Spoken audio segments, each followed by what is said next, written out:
अहमदाबाद गुजरात के प्रसिद्ध कथावाचक हिमांशु भाई शास्त्री इस वक्त अयोध्या आए हुए हैं और भक्तों को रामकथा का रसपान करा रहे हैं। रामकथा रामचरितमानस हर कोई जानता है, लेकिन आज हम इनसे इस मुद्दे पर बात करेंगे, जानेंगे कि व्यक्ति जो रामकथा सुनता है या रामचरितमानस का पाठ करता है उसे क्यों करना चाहिए, क्यों आवश्यक है, जीवन में उससे क्या सीख लेनी चाहिए, और यह रामकथा आज के समय में प्रैक्टिकली और साइंटिफिकली हमें क्या संदेश देती है, क्या मैसेज देती है। इन बातों को हम जानते हैं हिमांशु भाई शास्त्री से। जय सिया राम।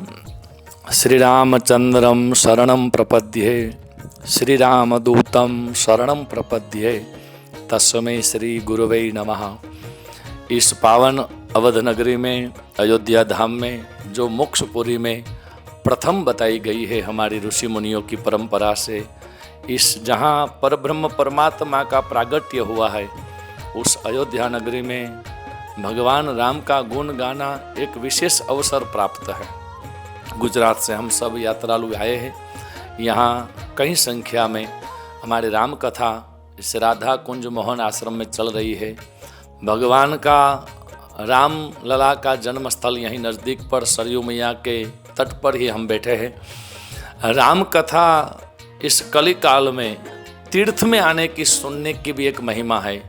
अपने घर में भी सुने, लेकिन राम कथा, भगवान का नाम, भगवान की दिव्य कथा, इसका फल भी विविध प्रकार के हमारे संतों में और शास्त्रों ने बताया है।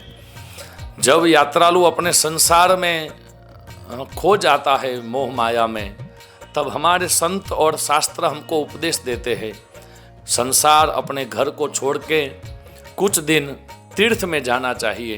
तीर्थ में स्नान करो, तीर्थ में देवताओं का दर्शन करो, कुछ दान करो, भगवान का सत्संग करो। अवध नगरी राम की नगरी है, राम प्रागट्य की भूमि है, इसीलिए सब भक्तों ने और हमने राम कथा का आयोजन किया।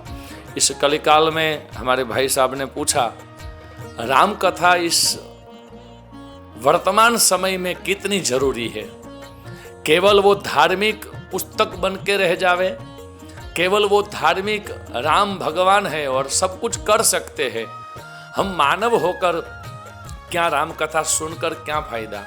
वो राम कथा क्यों सुननी चाहिए, क्यों राम कथा में हमारे इतने कीमती, सबसे बढ़िया पैसों से भी ज़्यादा कीमत है समय की, और हमारा मूल्यवान समय, हम वही बात जो कई बार हमने रामायण सुनी है, राम कथा सुनी है, फिर भी हम रामचरितमानस के सामने बैठ जाते हैं, और वो तुलसी कृत हो या वाल्मीकि हो, जो भी हमको नज़दीक पड़े, वो शास्त्र के सामने हम बैठ जाते हैं, और वक्ता अपनी शैली में भाव से वो कथा सुनाते हैं, हम सुनते हैं। रामायण क्यों सुननी चाहिए, इसका मेरी व्यासपीठ जो बोल रही है सभी श्रोताओं को, सभी बाप प्यारे दर्शक को, राम कथा मिनिमम त्रेता युग में राम का प्रागट्य हुआ। मिनिमम आप भागवत जी के हिसाब से आप वर्ष की गिनती करो तो मिनिमम 9.25 लाख वर्ष पहले राम इस धराधाम पर आए दशरथ के आंगन में, और कौशल्या के कुख से भगवान चतुर्भुज प्रकट हुए। आज का राम कथा सुनने का मेरा उद्देश्य सभी श्रोताओं को, सभी दर्शकों को यही है कि केवल राम भगवान बन के आए, राम ने जो चरित्र और चारित्र्य जो बताया है वो केवल धार्मिक और भगवान बन के नहीं बताया। 9.25 लाख वर्ष पहले राम आए और आज उनको हम सुनते हैं और गाते हैं। तो आज हमारा वर्तमान जो समय, हमारी जो समस्याओं है, हमारे समाज की समस्या, हमारे पारिवारिक समस्या, भाई भाई की हो, देवरानी जेठानी की हो, सास बहू की हो, तो वो चरित्र एक से एक बढ़िया हमारी राम कथा में बताया है।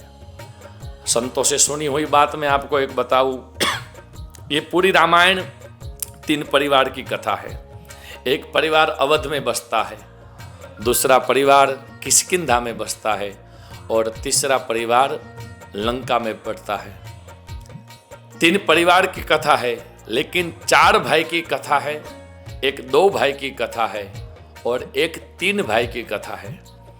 2 भाई वाले कैसे रहे, 3 भाई वाले ने अपना जीवन कैसे बिताया, और एक 4 भाई उसने अपना जीवन, अपना पारिवारिक जो संबंध कैसा निभाया वही बताता है।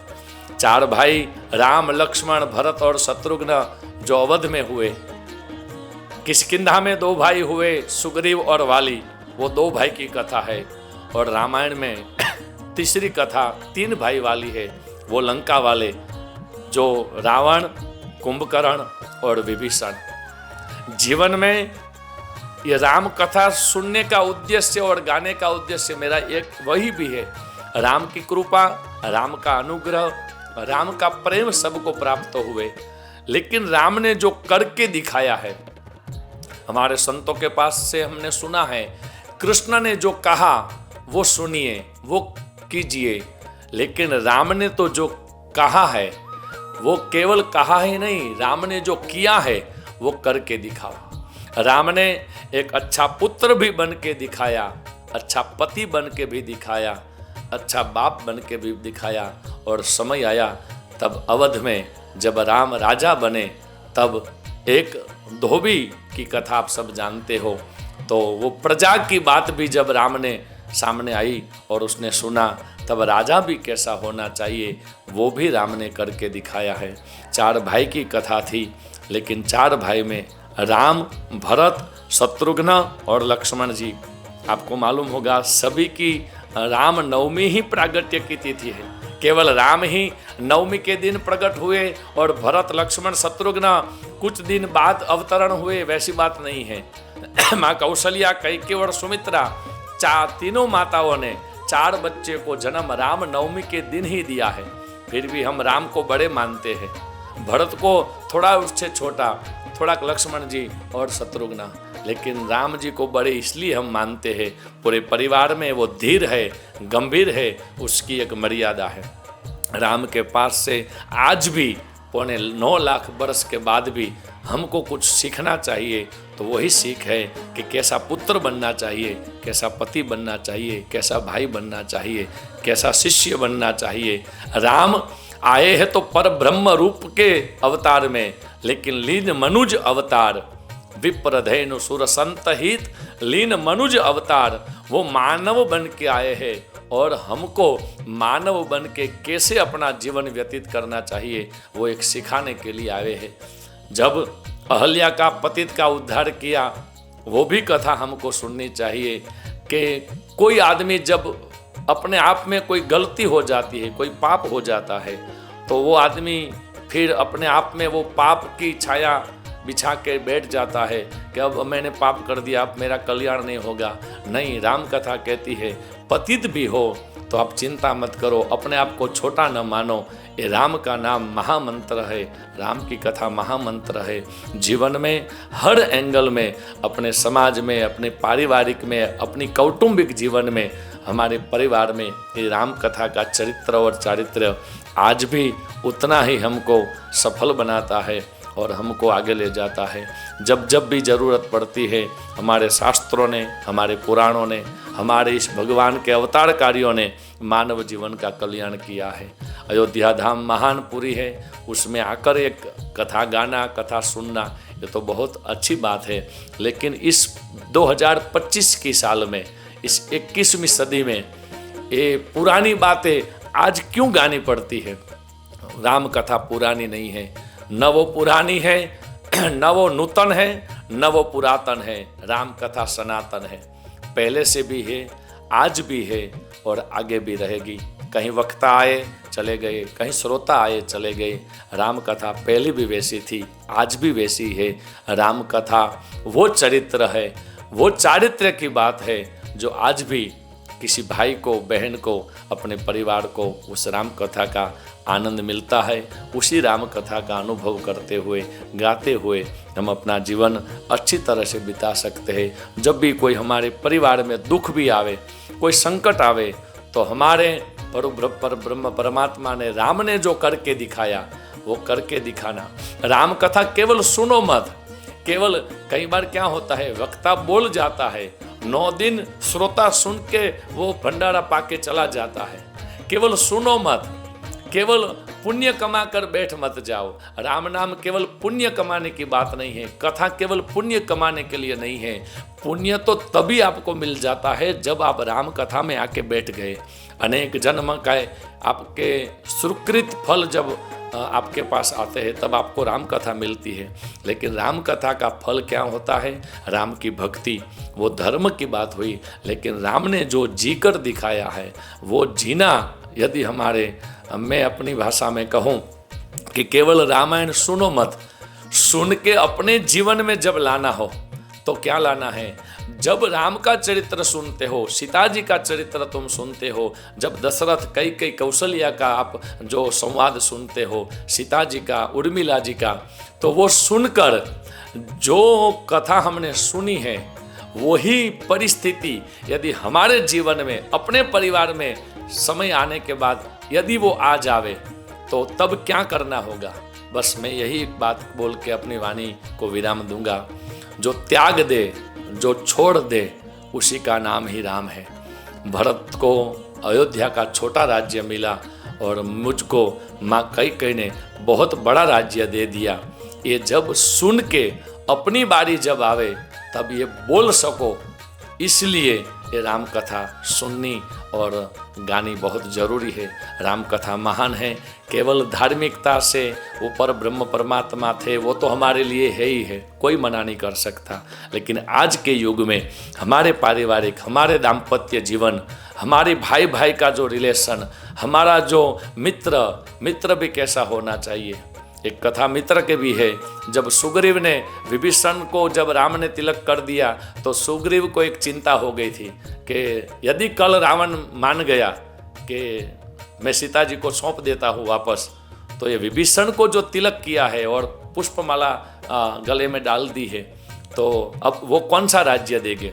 तब वो सुग्रीव ने जो अपनी मन की चिंता अपने मन में रखी, तब राम ने कहा सुग्रीव तुम चिंता मत करो, कल यदि रावण मान जाता है तो ये विभीषण को जो किया हुआ तिलक है तो लंका तो मैं रावण को ही दे दूंगा, लेकिन तुम्हारी किष्किंधा में विभीषण को नहीं दूंगा, मैं अपनी अयोध्या विभीषण को दे दूंगा, तुम चिंता मत करो।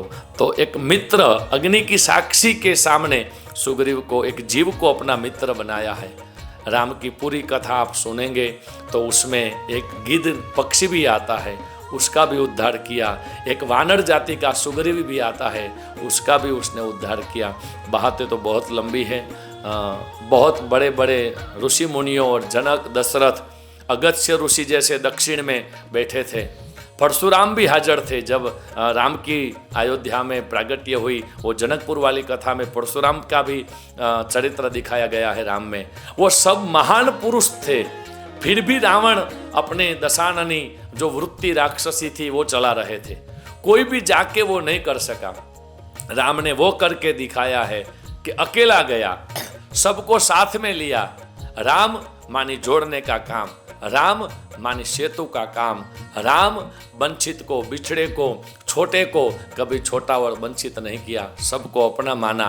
केवट को, गुह को सबको गले लगाया और अधम अधम जो पक्षी गिद्ध है उसको भी अपने गले लगाया। वानर को, रीछ को, सभी को गले लगाया। ऐसे हमारे राम हैं। भावना वैसी रखो जो राम चाहते हैं। इस कलिकाल में राम का चरित्र और राम का चारित्र्य आज भी हमको बल देता है। इसलिए हर सनातनी को राम के इस दिव्य चरित्र को सुनना चाहिए और राम जैसा बनना चाहिए। राम कोई झगड़ालू नहीं है, राम कोई ऐसे डरपोक भी नहीं है, राम रोते हुए भी नहीं है। कई बार वन वाले राम हम सब रोते बताते हैं, नहीं, ऐसी बात नहीं है। जब वो अपने ऋषि मुनियों के रामायण में एक कथा आती है, जो हड्डियों में एक बहुत बड़ा पर्वत दिखाई दिया राम ने, कि ऋषि मुनियों का जो हाड पड़ा है, तभी राम ने अपने मुष्टिका को आकाश में खड़ी करके प्रतिज्ञा ली, जिस ऋषि मुनि, पंडितों, ब्राह्मणों को, जो भी जिसने पाप किया है उस दुष्ट को मैं छोड़ूंगा नहीं। तो राम केवल रोते नहीं हैं, जब जरूरत थी तब उसने धनुष्य भी लिया और ज़रूरत थी तब ऋषियों के सामने उसने वंदन भी किया। बहुत बढ़िया ये राम कथा आज भी हमको सुननी चाहिए, बहुत फल मिलता है।